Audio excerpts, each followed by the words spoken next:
पैसा उन्होंने दिया है 2.5 लाख रुपये। उन्होंने कहा मेरा बजट इतना है, लेकिन उन्होंने यह नहीं कहा कि ये बजट का पैसा कहाँ है। जब हमको जब तनख्वाह देने के लिए पैसे की दिक्कत हो रही है, अब आप नौकरी के अलावा रोजगार की बात करने लगे। पहले आप 10 लाख नौकरी 10 लाख रोजगार की बात कर रहे थे, अब आप कह रहे हैं कि मैं रोजगार दूंगा, नौकरी पर कोई चल। नमस्कार, आप न्यूज़ फाउंडेशन देख रहे हैं, मैं हूं आपके साथ वंदना।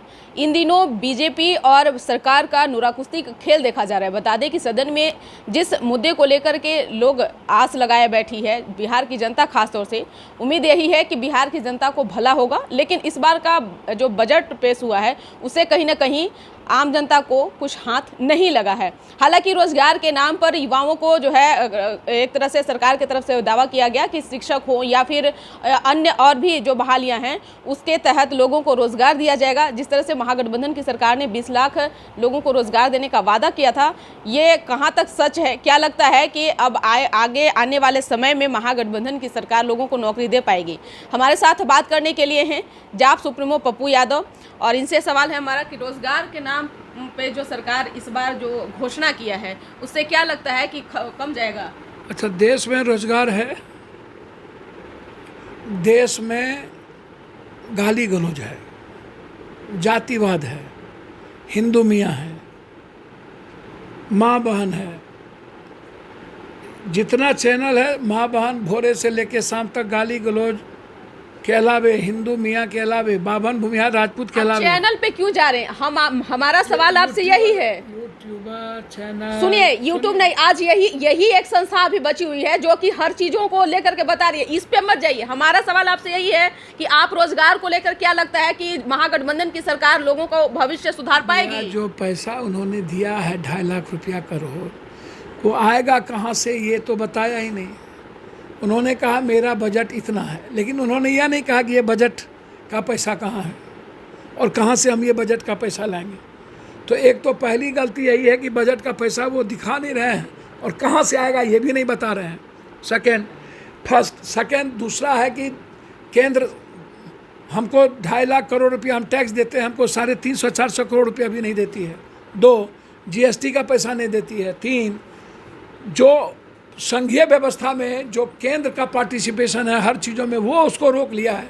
तो हम तो टीचर से लेके किसी को तनख्वाह नहीं दे पा रहे हैं, जो केंद्र की भूमिका होनी चाहिए, जो हम नहीं कर पा रहे हैं। जब हमको जब तनख्वाह देने के लिए पैसे की दिक्कत हो रही है, अब आप नौकरी के अलावा रोजगार की बात करने लगे। पहले आप 10 लाख नौकरी 10 लाख रोजगार की बात कर रहे थे, अब आप कह रहे हैं कि मैं रोजगार दूंगा, नौकरी पर कोई चल। अब जैसे CTET का अभी आया रिजल्ट, आप वैकेंसी निकालेंगे नहीं। इसके पहले STT वाला हुआ, अमीन वाला हुआ, इंजीनियरिंग का हुआ, क्या कहते हैं गेस्ट फैकल्टी प्रोफेसर का हुआ, तो पॉलिटेक्निक में तो जो स्थिति है, आप यदि देखेंगे छोटी सी छोटी संस्थाएं, बड़ी से बड़ी संस्थाएं, हालात अच्छे नहीं हैं। कंप्लीट रूप से हम पैसे नहीं दे पा रहे हैं। हम जिस रूप से उसके मजदूरी लेते हैं उस रूप में हम उसको अलाउंस नहीं करते हैं, हम उसको इलाज की बात नहीं करते हैं, हम उसके लिए मरने के बाद कोई चीज़ नहीं दे पा रहे हैं। तो गवर्नमेंट की जो नौकरी है, सिर्फ यदि राजनीति हो जाए केंद्र के तरह, तो पहला तो ये बजट आप किसान को क्या दिए? न मंडी, न कोऑपरेटिव सिस्टम, न किसान पर आपने कुछ दिया, और ऊपर से खाद हमको देता नहीं है केंद्र, किसान को वैसे ही किसान के दुश्मन है। दूसरी चीज़, पूंजी निवेश का कोई रास्ता नहीं है। जब तक पूंजी निवेश नहीं होगा तो तब तक बंद पर फैक्ट्री खुलेगी नहीं। तो 30 चीनी मिल बंद है, लगभग सिगरेट फैक्ट्री बंद है, जूट मिल कई बंद हैं। आप इंफ्रास्ट्रक्चर पर काम नहीं करेंगे, पर्यटन पर आपने पैसा ही नहीं दिया, और भारत सरकार पर्यटन पर पैसा देती नहीं है, तो आपका फोकस कहाँ है? आपका फोकस सिर्फ सस्ती लोकप्रियता लेकर के यदि होगी, आप पलायन को रोकने पर बात नहीं करेंगे, मनरेगा पर आप पैसा नहीं बढ़ाएंगे, मजदूर को कैसे क्योंकि किसान के पास पैसा है नहीं, ज़मीन है नहीं कि यहाँ मजदूरों को उतना पैसा मिलेगा। मजदूर कोरोना में लौट के तो आए थे ना, अब फिर चले गए, तो आपने तो वादा किया था कि अब हम जाने नहीं देंगे। तो मनरेगा का जो पैसा है केंद्र सरकार देती नहीं है, और हम उस पर मनरेगा से ही हम मजदूर को अभी रोक सकते हैं अलग काम करके। किसानों की स्थिति है नहीं, अब फैक्ट्री हमारे पास है नहीं, तो बिहार से बाहर जब जाता है तो हम लोग लात मुक्का खाते हैं। मणिपुर से लेके, महाराष्ट्र से लेकर, गुजरात से लेके सब जगह पूरे देश में हम लोग लात खाते हैं। तो आपका फोकस होना चाहिए बिहार की गरीबी पर, इकोनॉमिकल कैसे। 6,000 रुपया आप कर रहे हैं पर कैपिटा इनकम।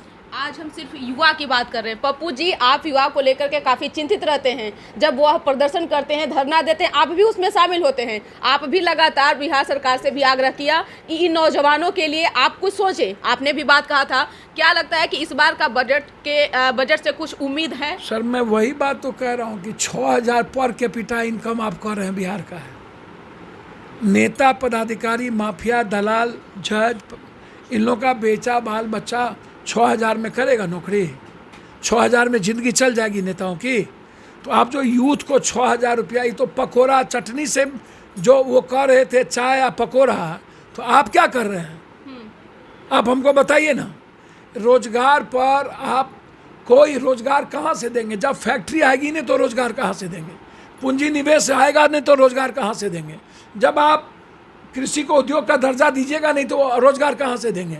जब आप फूड प्रोसेसिंग पर काम नहीं कीजिएगा, मक्का पर, मखान पे आप फैक्ट्री नहीं लगाइएगा, माछ पे, आपको लीची पे, केला पे, आप 32% 38% चीनी हम देते थे, प्रोडक्शन था मेरा। अब मेरे पास 12% प्रोडक्शन नहीं है, तो हम चीनी क्या देंगे दुनिया को? आप क्या चाहते हैं? बाढ़ से हम मुक्ति मिलता नहीं है, उस पर आप काम नहीं करते। आप जिससे हमको रोजगार मिलेगा बाजार में, उस पर आप काम नहीं करते हैं। आप बैंक को आप सहूलियत नहीं दे रहे हैं ताकि हमको बैंक 5 लाख रुपया दे तो हम रोजगार कर सकें, उस पर आप काम नहीं करते हैं। पूंजी निवेश नहीं लाते हैं, फैक्ट्री लाने का कोई सहूलियत नहीं है, तो आप बता क्या रहे हैं? कहाँ से रोजगार? मुंह से? तेजस्वी जी नहीं सफल होंगे इसमें? सर इच्छा शक्ति होगी तब ना, इंटेंशन और अटेंशन होगा तब ना, हम ट्रांसपेरेंट होंगे तब ना, हम जनता के प्रति वफादार और ट्रस्टेड होंगे तब ना। कम्युनिकेशन नेताओं का किसी से है ही नहीं। तेजस्वी जी से कॉमन आदमी का कम्युनिकेशन है क्या? किसी व्यक्ति से है क्या? हम सीरियस हैं क्या? हम सिंसियर हैं क्या? हमारे भीतर सिंसियरिटी है क्या? हम सिंसियर हैं राजपूत, बाभन, भूमिहार, जादव के भी। हम सिंसियर हैं 7 जात का गठबंधन, 6 जात का गठबंधन। हम सिंसियर हैं शराब में। हम सिंसियर हैं गाली गलौज में, हिंदू बिया में। हम सिंसियर हैं रामायण को गाली देने में, कुरान को गाली देने में। हम सिंसियर हैं 10% को दलाल कहने में। हम सिंसियर हैं ही नहीं कि हम को ग्रामीण हमारे पास, पर्यटन हमारे पास, आरयू हमारे पास। आप सीरियस होइए। अस्पताल हमारे पास। एक अस्पताल को तेजस्वी जी नंबर 1 कर सकते हैं जहाँ पर सारे गरीब का इलाज फ्री हो। Ultrasound, CT scan, MRI free करें, एक्सरे, और हार्ट कैंसर, ब्रेन ट्यूमर का इलाज फ्री हो। 6 महीना हो न गया, 24 के पहले किसी एक अस्पताल को बिहार ने इंडिया का नंबर 1 करके दिखाएं सीधा। पप्पू यादव का इतिहास उठा के देख लीजिए। हमने जो चाहा वही किया, चाहे वो कोरोना हो, चाहे बाढ़ हो, चाहे बिजली हो पूर्णिया का, चाहे मेडिकल सिस्टम को सुधारने का। पैसे भी, आर्थिक मदद भी करते रहते हैं हर दिन। सवाल वो नहीं है, सवाल है बेसिक लेवल पर सारे 14 करोड़ लोगों का क्या होगा। और 14 करोड़ लोगों के लिए नीतीश कुमार जी को गंभीर तो होना ही पड़ेगा कि अभी तक हम पूंजी निवेश नहीं ला पाए, फैक्ट्री खोलने पर बात नहीं कर पाए, विशेष राज्य और विशेष दर्जा नहीं देता है दिल्ली, तो क्या हम अपनी फैक्ट्री नहीं खोल सकते? इधर उधर पैसा लगाने से बेहतर है कि हमको रोजगार पर सीधा फोकस करना चाहिए। हम राजनीतिक बात ना करें और हमको गाली गलौज में जितना समय लगा रहे हैं बिहार में वो बंद करें, और हमारा focused complete man to man variation करें। इंटेंशन और अटेंशन बिहार और बिहारी हो, दूसरा कुछ नहीं होना चाहिए। बहुत बहुत शुक्रिया। तो आप सुन रहे थे क्या कुछ कहना था पूर्व सांसद पप्पू यादव का। इस खबर बस इतना ही। बने रहिए न्यूज़ पोनेशन के साथ। तब तक के हमारे चैनल को सब्सक्राइब नहीं किए हैं तो कर लीजिए। धन्यवाद।